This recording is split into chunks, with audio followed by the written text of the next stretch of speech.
Samantala sa good news po natin, pagbubukas po ng state-of-the-art na library sa Binalonan, may pasilip na. Ikwento mo sa good news ni Idol Tita Ronnie.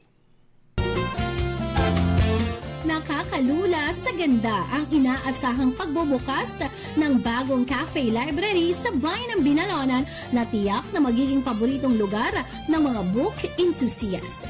Sa sneak peek na ibinahagi ng LGU Binalonan, kapansin-pansin ang state-of-the-art na disenyo ng gusali na may 2 palapag. Taglay nito ang tahimik na ambience ng isang library at relaxing vibe ng isang cafe.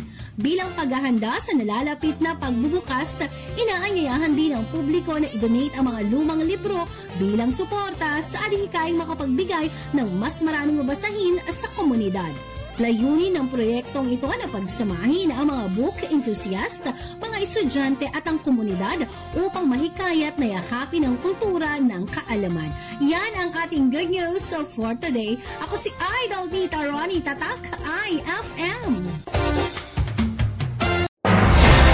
IFM News. IFM News. IFM.